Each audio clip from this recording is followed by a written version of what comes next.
जय राम जी की। श्री वाल्मीकि रामायण युद्धकांड।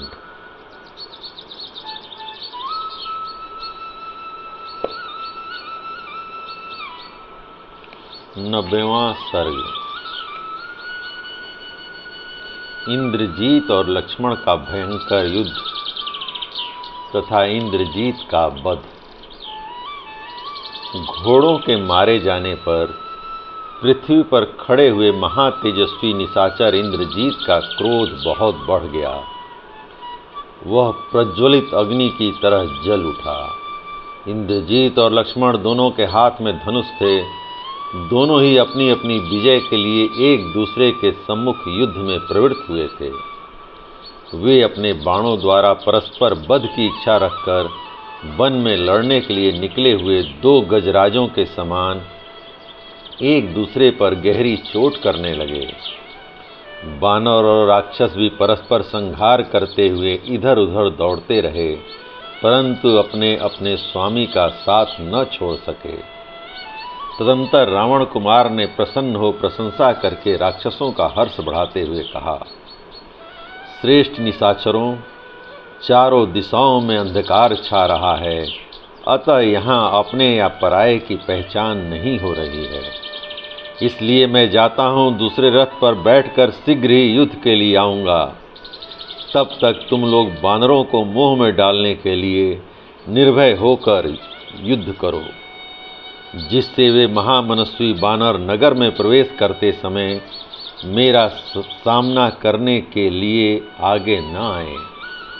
ऐसा कहकर शत्रुहंत्रा रावण कुमार बानरों को चकमा दे रथ के लिए लंकापुरी में चला गया। उसने एक सुवर्ण भूषित सुंदर रथ को सजाकर उसके ऊपर प्रास, खड्ग तथा बाण आदि आवश्यक सामग्री रखी।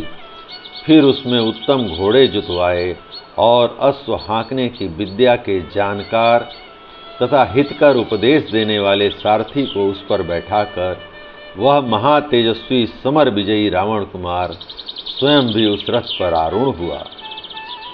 फिर प्रमुख राक्षसों को साथ ले वीर मंदोदरी कुमार काल शक्ति से प्रेरित हो नगर के बाहर निकला। नगर से निकलकर इंद्रजीत ने अपने वेगशाली घोड़ों द्वारा विभीषण सहित लक्ष्मण पर बलपूर्वक धावा किया।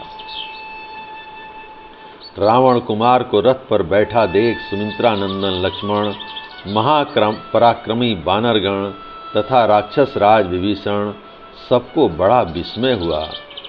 सभी उस बुद्धिमान निशाचर की फुर्ती देखकर दंग रह गए। तत्पश्चात क्रोध से भरे हुए रावण पुत्र ने अपने बाण समूहों द्वारा रणभूमि में सैकड़ों और हजारों बानर युद्धपतियों को गिराना आरंभ किया।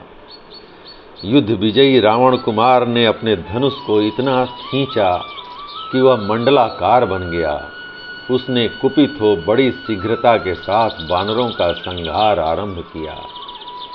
उसके नराचों की मार खाते हुए भयानक पराक्रमी बानर सुमित्रा कुमार लक्ष्मण की शरण में गए, मानो प्रजा ने प्रजापति की शरण ली हो। तब शत्रु के युद्ध से रघुकुल नंदन लक्ष्मण का क्रोध भड़क उठा। वे रोष से जल उठे। उन्होंने अपने हाथ की फुर्ती दिखाते हुए उस राक्षस के धनुष को काट दिया।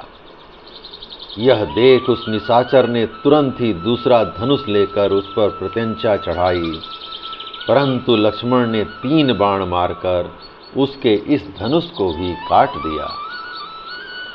धनुष कट जाने पर विषधर सर्प के समान 5 भयंकर बाणों द्वारा सुमित्रा कुमार ने रावण पुत्र की छाती में गहरी चोट पहुंचाई। उसके विशाल धनुष से छूटे हुए ये बाण इंद्रजीत का शरीर भेद कर लाल रंग के बड़े बड़े सर्पों के समान पृथ्वी पर गिर पड़े। धनुष कट जाने पर उन बाणों की चोट खाकर मुंह से रक्त बमन करते हुए रावण पुत्र ने पुनः एक मजबूत धनुष हाथ में लिया। उसकी प्रत्यंचा भी बहुत दृढ़ थी। फिर तो उसने लक्ष्मण को लक्ष्य करके बड़ी फुर्ती के साथ बाणों की वर्षा आरंभ कर दी, मानो देवराज इंद्र जल बरसा रहे हों। यद्यपि इंद्रजीत द्वारा की गई उस बाण वर्षा को रोकना बहुत कठिन था, तो भी शत्रु दमन लक्ष्मण ने बिना किसी घबराहट के उसको रोक दिया। रघुकुल नंदन महातेजस्वी लक्ष्मण के मन में तनिक भी घबराहट नहीं थी। उन्होंने उस रावण कुमार को जो अपना पौरुष दिखाया वह अद्भुत था। उन्होंने अत्यंत कुपित हो अपनी शीघ्र अस्त्र संचालन की कला का प्रदर्शन करते हुए उन समस्त राक्षसों को प्रत्येक के शरीर में 3-3 बाण मारकर घायल कर दिया तथा राक्षस राज के पुत्र इंद्रजीत को भी अपने बाण समूहों द्वारा गहरी चोट पहुंचाई।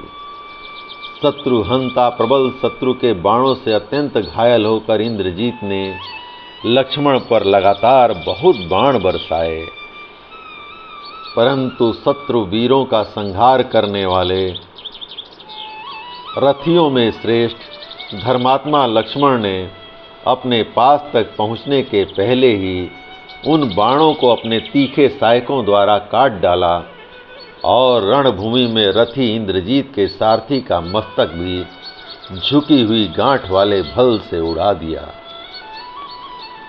सारथी के न रहने पर भी वहां उसके घोड़े व्याकुल नहीं हुए, पूर्वत शांत भाव से रथ को ढोते रहे और विभिन्न प्रकार के पैतरे बदलते हुए मंडलाकार गति से दौड़ लगाते रहे। वह एक अद्भुत सी बात थी। सुदृढ़ पराक्रमी सुमित्रा कुमार लक्ष्मण अमरस के वशीभूत हो रण क्षेत्र में उसके घोड़ों को भयभीत करने के लिए उन्हें बाणों से बेधने लगा। रावण कुमार इंद्रजीत युद्ध स्थल में लक्ष्मण के इस पराक्रम को सह नहीं सका। उसने उन अमरशील सुमित्रा कुमार को 10 बाण मारे। उसके वे वज्र तुल्य बाण सर्प के विष की भांति प्राणघाती थे, तथापि लक्ष्मण की सुनहरी कांति वाले कवच से टकराकर वहीं नष्ट हो गए। लक्ष्मण का कवच अवैध था, अभेद्य था।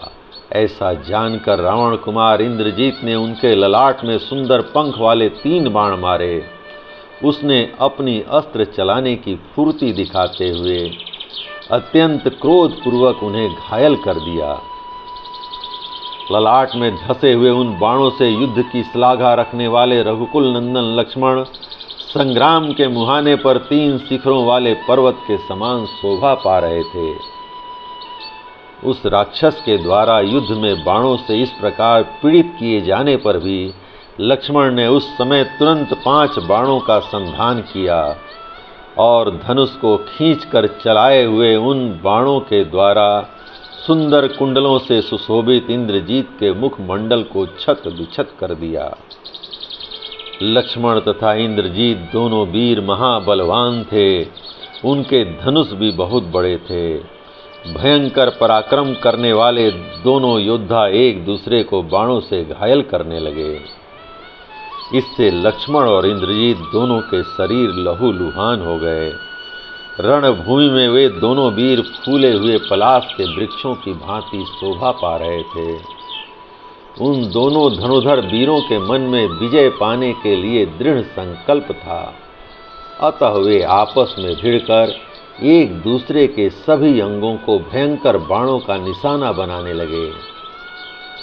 इस बीच में समरोचित क्रोध से युक्त हुए रावण कुमार ने विभीषण के सुंदर मुख पर 3 बाणों का प्रहार किया,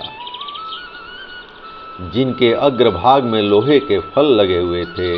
ऐसे 3 बाणों से राक्षस राज विभीषण को घायल करके इंद्रजीत ने उन सभी वानर युद्धपतियों पर एक एक बाण का प्रहार किया। इससे महातेजस्वी विभीषण को उस पर बड़ा क्रोध आया और उन्होंने अपनी गदा से उस दुरात्मा रावण कुमार के 4 घोड़ों को मार डाला, जिसका सारथी पहले ही मारा जा चुका था और अब घोड़े भी मार डाले गए।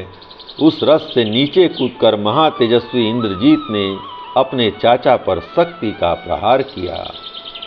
उस शक्ति को आती देख सुमित्रा का आनंद बढ़ाने वाले लक्ष्मण ने तीखे बाणों से उसे काट डाला और 10 टुकड़े करके पृथ्वी पर गिरा दिया। तत्पश्चात सुदृढ़ धनुष धारण करने वाले विभीषण ने, जिसके घोड़े मारे गए थे, उस इंद्रजीत पर कुपित हो उसकी छाती में 5 बाण मारे, जिनका स्पर्श वज्र के समान दुस्सह था। सुनहरे पंखों से सुशोभित और लक्ष्य तक पहुँचने वाले वे बाण इंद्रजीत के शरीर को विदीर्ण करके उसके रक्त में सन गए और लाल रंग के बड़े बड़े सर्पों के समान दिखाई देने लगे। तब महाबली इंद्रजीत के मन में अपने चाचा के प्रति बड़ा क्रोध हुआ। उसने राक्षसों के बीच में यमराज का दिया हुआ उत्तम बाण हाथ में लिया। उस महान बाण को इंद्रजीत के द्वारा धनुष पर रखा गया देख भयानक पराक्रम करने वाले महातेजस्वी लक्ष्मण ने दूसरा बाण उठाया। उस बाण की शिक्षा महात्मा कुबेर ने स्वप्न में प्रकट होकर स्वयं उन्हें दी थी। वह बाण इंद्र आदि देवताओं तथा असुरों के लिए भी असह्य एवं दुर्जय था। उन दोनों की परिघ के समान मोटी और बलिष्ठ भुजाओं द्वारा जोर जोर से खींचे जाते हुए उन दोनों के श्रेष्ठ धनुष 2 क्रौंच पंछियों के समान शब्द करने लगे। उन वीरों ने अपने अपने श्रेष्ठ धनुष पर जो उत्तम सहायक रखे थे, वे खींचे जाते ही अत्यंत तेज से प्रज्वलित हो उठे। दोनों के बाण एक साथ ही धनुष से छूटे और अपनी प्रभा से आकाश को प्रकाशित करने लगे। दोनों के मुख भाग बड़े वेग से आपस में टकरा गए।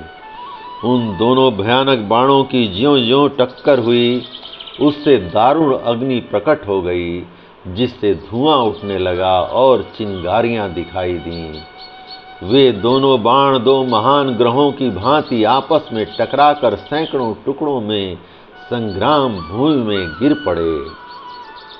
युद्ध के मुहाने पर उन दोनों बाणों को आपस के आघात प्रतिघात से व्यर्थ हुआ देख लक्ष्मण और इंद्रजीत दोनों को ही उस समय लज्जा हुई।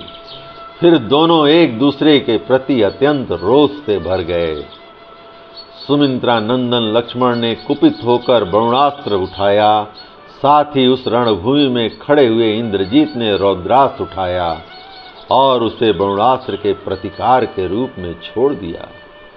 उस रौद्रास्त्र से आहत होकर लक्ष्मण का अत्यंत अद्भुत वरुणास्त्र शांत हो गया। तदंतर समर विजयी महातेजस्वी इंद्रजीत ने कुपित होकर दीप्तिमान अग्नेयास्त्र का संधान किया, मानो वह उसके द्वारा समस्त लोकों को प्रलय कर देना चाहता था। परंतु वीर लक्ष्मण ने सूर्यास्त्र के प्रयोग से उसे शांत कर दिया। अपने अस्त्र को प्रतिहत हुआ देख रावण कुमार इंद्रजीत अचेत सा हो गया। उसने आसुर नामक शत्रुनाशक तीखे बाण का प्रयोग किया।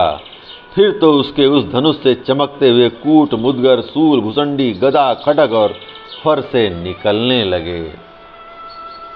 रणभूमि में उस भयंकर आसुरास्त्र को प्रकट हुआ देख तेजस्वी लक्ष्मण ने संपूर्ण अस्त्र शस्त्रों को विदीर्ण करने वाले माहेश्वरास्त्र का प्रयोग किया, जिसका समस्त प्राणी मिलकर भी निवारण नहीं कर सकते थे। उस महेश्वरास्त्र के द्वारा उन्होंने उस असुरास्त्र को नष्ट कर दिया। इस प्रकार उन दोनों में अत्यंत अद्भुत और रोमांचकारी युद्ध होने लगा। आकाश में रहने वाले प्राणी लक्ष्मण को घेर कर खड़े हो गए। भैरव गर्जना से गूंजते हुए बानरों और राक्षसों के उस भयानक युद्ध के छिड़ जाने पर आश्चर्यचकित हुए बहुसंख्यक प्राणी आकाश में आकर खड़े हो गए।